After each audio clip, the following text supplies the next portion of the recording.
O'zbekiston Respublikasida xizmat ko'rsatgan artist Nilufarxonim Saidova. Marhamat, qarshi olamiz.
Tasanno.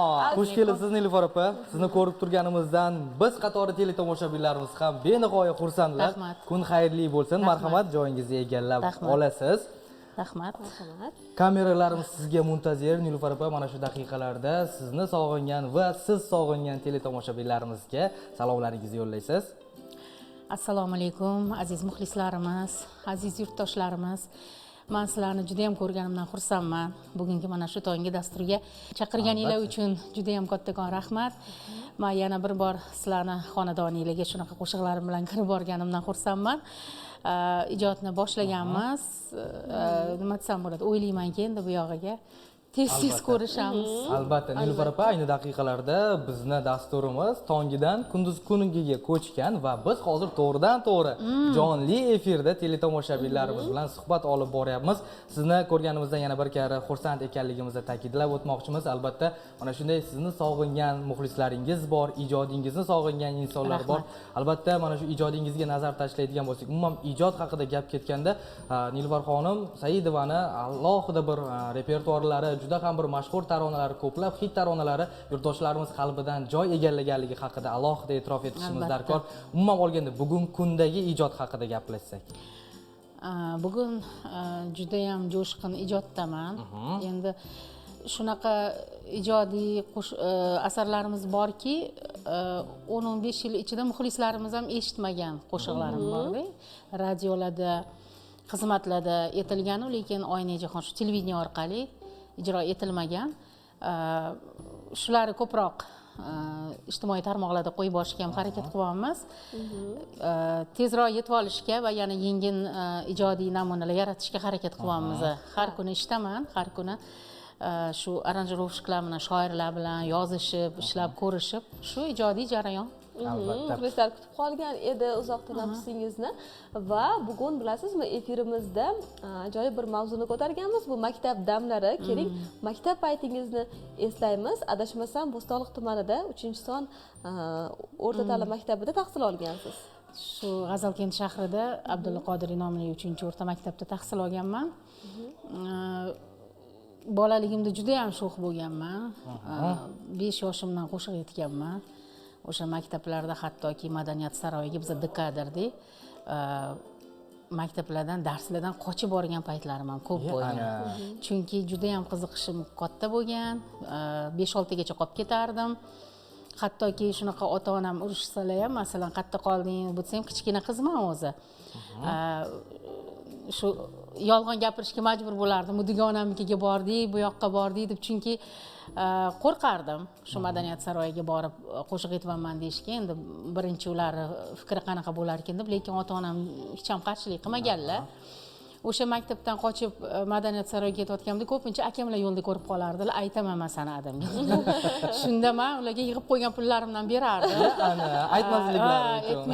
Aytmang iltimos deb, shu ota-onamiz endi bayramlarda bergan pullarini men yig'ardim-da, o'shanga akamga berardim. Ular ham indamasdan olardilar, lekin bir xilda olib yetib qo'yardilar. O'shanga shunaqa boshlangan meni san'atga muhabbatim. Maktab davrlaridan boshlangan ekan. Juda ham hech qaysi konkursda balli qizlar bo'ladimi, KVM bo'ladimi, o'zaro sinflar aro qanaqa konkurs bo'lishidan qat'iy nazar hammasida faol qatnashganman, faqat badiiy qismida, ilmdan emas, badiiy. Albatta. O'shanga o'rtoqlarim ham juda ham yaxshi ko'rardi, juda sho'x, shaddod. Bugungi kunda sinfdoshlar bilan ko'rishib turasizmi? Mana shunday maktab davrlarini yodga olasizlarmi? Va sinfdoshlar orasida o'zi bo'ladida, biz bilgandik seni yoshligingdan mana shunday inson bo'lishingni deydiganlar topiladi. Mana shunday suhbatlar bo'lib turadimi? Albatta, bunaqa suhbatlar ko'p bo'lgan. O'qituvchilarimiz ham bilgan, shu o'qituvchim ham fizik o'qituvchimiz Qodir aka, agar hozir 2ta qo'shiq aytib bersang, choringga ham 5 qo'yib beraman dedilar. Keyin 2ta sinfni birga qilib dars o'tilgan paytda ham men shu chiqib doskaga 3-4ta qo'shiq aytib, hech kim indalmasdi, hammani oldida halol. Chorakgacha 5larimni ishlab olardim. Demak, bilim bilan emas, san'at bilan o'sha vaqtda ham baholarni olgan ekansiz. Shunaqa boshlangan. Qizlarimiz ham, sinfdosh qizlarimiz bilan ham yaqin-yaqingacha shu farzandlarimiz katta bo'lguncha har doim ko'rishib turardik. Hozir endi hamma bizni tengi farzandlarini uylantiryapti, turmushga berishyapti. O'shanga ozgina uchrashuvimiz sayozlashib qolgan. Lekin hammamiz yaxshi, salomatligimiz bor. Faol qizlarimiz juda ham. Qaysi fandan yaxshi o'qigansiz? Umuman sevgan faningiz qaysi bo'lgan? Musiqadan tashqari. Yo'q, meni sevgan darsim biologiya bo'lgan, anatomiya bo'lgan. Hattoki shunaqa bo'lganki, men g'azallari yaxshi ijro etib berardim-da. Men bu intermediyalar bo'ladimi, adabiyot o'qituvchimiz, ona tili o'qituvchimiz rahmatli Karim opani juda ham ko'p eslayman. Shunaqa fidoyi ustoz bo'lganlar-da. Shunaqa chiroyli ayol bo'lganlarki, qarab o'tirardim-da. Qanaqadir meni o'zlariga nima deydi, tortardilar-da. Lekin shu ayol nimani iltimos qilsalar, men har doim she'riyotlab anaqa etasan mana shu konkursda desalar, men albatta qatnashib berardim. Shu nima desam bo'ladi, ko'p mana shunaqa kechalarda nima qilganmiz, qatnashib. Va albatta bu davrlarni eslashni o'zi boshqacha bir sog'inch tuyg'usini jo'shuradida. Umuman olganda sog'inasizmi, qaytgingiz keladimi maktab vaqtiga, Nilufar opa? Qaytgim keladi bolaligimga. Bilasizmi nima uchun qaytgim keladi? Xo'sh.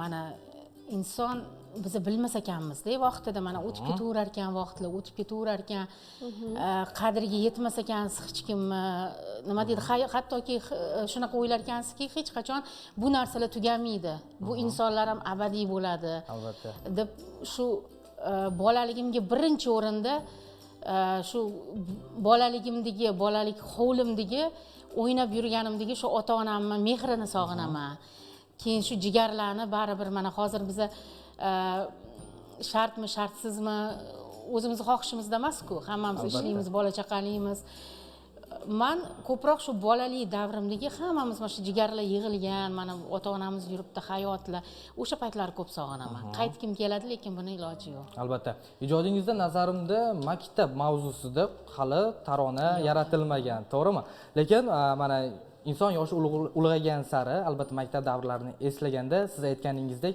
o'tgan vaqtlarni qadrlashni tushunib yetadi hech bir g'oya tug'ilganmi mana shu maktab haqida o'tgan davrlarni eslab sinfdoshlar mavzusida bir qo'shiq kuylayman degan mavzu to'g'ri bo'lgan bu narsa chunki o'tgan yili bizani 30 yilligimiz bo'ldi biz qizlar bilan yig'ildik 18tacha qiz bo'ldik boshqa sinflar endi yig'ishni iloji bo'lmadi ular keyin eshitishimizga qaraganda boshqa paytda o'tirishgan ekan biz shu qizlar bilan yig'ilib chiroyli tadbir o'tkazdik o'zimizga o'shanda bir g'oya keluvdi menga bu yilga qilaman deb lekin umuman iloji bo'lmadi buni endi nasib qilsa balkim keyinchalik keyingi yillarga albatta balkim. sizdan mana shunday go'zal taronalar kutib qolamiz rahmat o'zi umuman taronalaringiz bilan ulg'aydik desak ham bo'ladi televizorda ko'rardik hech ham o'ylamagan edik bir kun kelib mana shu inson bilan suhbat qurish baxtiga muyassar bo'lamiz deb yoki bo'lmasa mana maktab davrini eslaymizda baribir maktabda har xil nima deydi bayramlar bo'lardi mana shunda sizni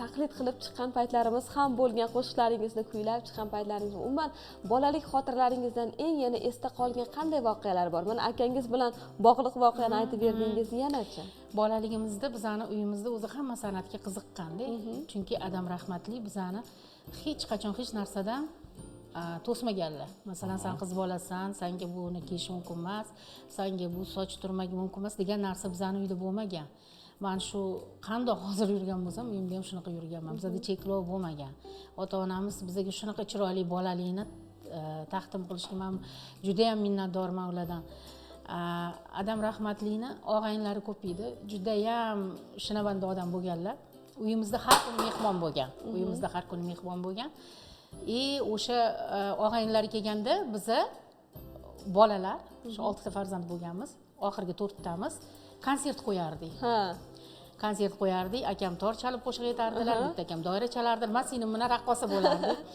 shu eng bolalikdagi shu ijodim shundan boshlanganda har mehmonlarga konsert qo'yib berardik umuman olganda yuqorida sizning qo'shiqlaringiz ijodingiz e'tirof etilinar ekan juda ham bir ajoyib mavzularga qo'l urilgan o'zi umuman olganda Nilufar opa qo'shiq tanlayotganda uni so'zlariga mavzusiga aynan nimalarga ahamiyat qaratasiz zeroki mana ko'p yillik tajribaga ega ijodkor sifatida bugungi kunda bu haqda bemalol ayta olasizki ayrim xonandalar bor qo'sh tirnoq ichida bir martalik mavzularga ham qo'l urib ko'rishyapti va bunga sizning fikringiz qanday bilasizmi man har doim Toshkent davlat san'at institutida o'qiganman va bizga sahna nutqi g'azal tahlil qilish degan darslar ham o'tilardi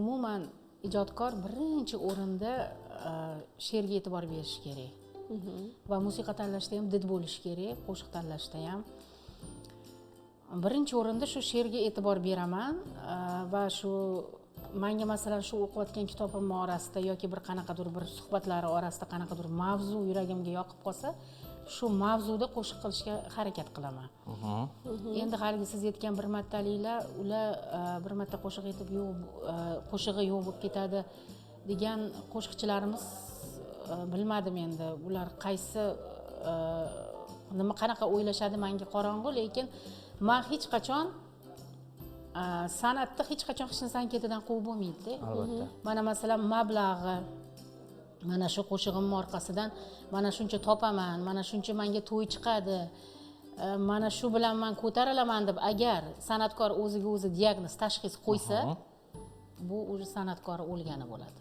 tashxisni biza qo'ya olmaymiz tashxisni muxlislar qo'yadi biza faqat professional darsda she'r musiqa va ijroni yo'lga qo'yishimiz kerak bo'ldi. Bizdan talab qilinadigan narsa shu.